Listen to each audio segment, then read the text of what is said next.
झांसी शहर के बड़ा गांव गेट के बाहर स्थित शिव मंगलम वैवाहिक घर में श्री शिव महापुराण कथा के प्रथम दिवस शिव भक्ति श्रद्धा और आस्था का अद्भुत संगम देखने को मिला। कथा स्थल पर हजारों श्रद्धालुओं की उपस्थिति से पूरा वातावरण शिवमय हो गया। भक्तों ने भाव विभोर होकर शिव कथा का रसपान किया। कथा के प्रथम दिवस शिव विवाह महोत्सव का अत्यंत रोचक और भावनात्मक वर्णन प्रस्तुत किया गया।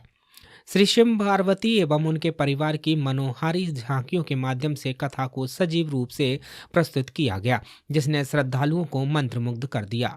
कथावाचक खिलन कृष्ण शास्त्री जी ने अपने ओजस्वी वाणी और भावपूर्ण व्याख्यान से शिव विवाह प्रसंग का ऐसा चित्रण किया कि श्रोता भाव विभोर हो उठे।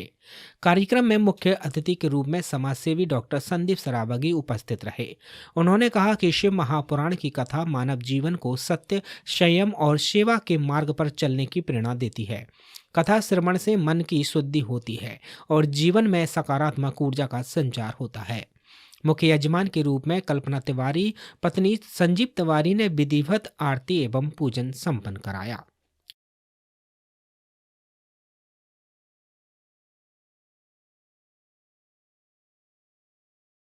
सबसे पहले गुरु जी के चरणों में वंदन करते हैं। जितनी हमारी माँ बहनें, हमारे परिवार, हमारा झांसी बैठा हुआ है, सब लोगों का वंदन अभिनंदन करते हैं, क्योंकि बहुत पुण्य किए हम लोगों ने जो सनातन धर्म में जन्म लिए। और उसके बाद हम लोग वीरांगना मां शिवाई की धरती में हमारी माँ बहनें हैं, इनके नाम से पूरा संसार जानता है कि हाँ झांसी नाम लो। तो वहाँ पे कोई भी हमारे यहाँ की बहन हुई तो कहते हैं कि अरे झांसी की रानी शिवाई है।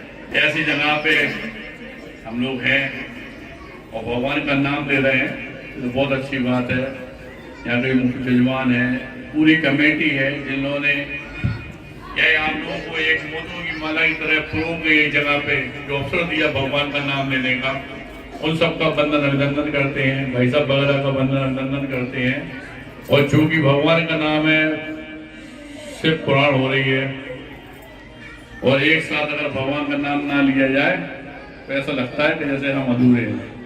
इसलिए हमारी सारी माँ बहनें, जितने यहाँ पे हमारे दोस्त प्यारे भाई लोग बैठे हुए हैं, सभी लोग एक साथ बोलेंगे जय जय श्री राम, जय जय श्री राम, जय जय श्री राम, जय जय। समाज सेवा में इसलिए अपने परिवार को उपस्थित करा रहे हैं कि कई माँ बहनों को नहीं मालूम हो तो मालूम हो जाए कि संघर्ष सेवा समिति काम क्या करती है।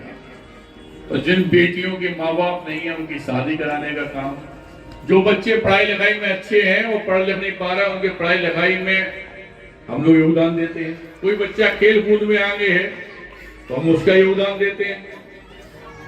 और जब हमारी बुजुर्ग माँ बहनें बैठी हैं तो बताना चाहते हैं, चाहे चश्मों का कैंप हो, चाहे आंखों का कैंप हो, चाहे आंखें बनवाना हो, सारी चीजें फ्री व्यवस्था है हमारे।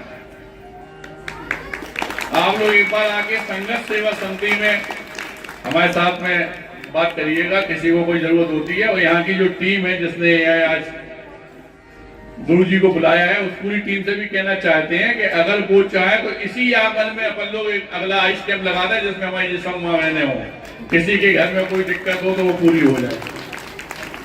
हम लोग जिंदगी में सिर्फ एक ही बात सोच के आगे बढ़े थे, वो जब थे तो अकेले थे, लेकिन आज आप लोगों के माओ के आशीर्वाद से, बहनों के प्यार से, कम से कम नहीं तो हजारों में तादाद में आज हम लोगों के पास खुद के संघर्ष सेवा समिति के मेंबर हैं। जिस बहन के पैर धो के हम लोग विदा करते हैं वो बहन पर हम लोग से दूर जाती नहीं, क्योंकि सनातन धर्म में भांजी हुई, बेटी हुई, हम लोग पैर धो के ही विदा करते हैं। क्योंकि जात पात हम लोग नहीं मानते। इसका सबसे बड़ा उदाहरण ये है कि सनातन धर्म के अंतिम पायदान पे खड़े हुए वाल्मीकि समाज की बेटियों के पैर धो के विदा करने वाला आपके झांसी का आपका बेटा, मैं डॉक्टर संदीप सरावगी। क्योंकि वास्तव में अगर भारत वर्ष को आगे ले जाना है तो जात पात का मेल तो हमें हटाना ही पड़ेगा, वरना हम लोग अपनी जात पात में ही अपना जीवन खराब कर लेते हैं। एक बात सब लोग बस दिमाग में रख लो कि जो दुख में खड़ा वो सबसे बड़ा, पिता वो, माता वो, फूफा वो, बुआ वो, जो दुख में खड़ा है भगवान को, देवता वो, बेटा वो, सब कुछ वही है। बाकी रिश्ते तो सिर्फ फॉर्मेलिटी के होते हैं।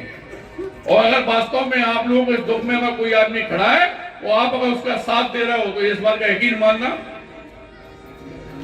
कि आपके अंदर जो प्रेरणा अपने आप आएगी कि जब सही हो जाओगे कि हमें भी किसी का साथ देना है। और इस प्रेरणा में ही भगवान है।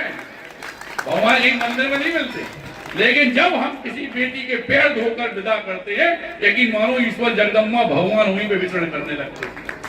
कईयों बार रोम खड़े हुए हमारे। इसलिए क्योंकि हम लोग अपना जीवन समर्पित कर चुके समाज सेवा में, इसलिए अपनी सभी माँ बहनों को यही बताना चाहते हैं, कोई कष्ट हो नहीं, एक बार घर के भैया को जरूर याद करो, घर के बेटा को जरूर याद करो। और धन्यवाद करना चाहते हैं सभी लोगों को।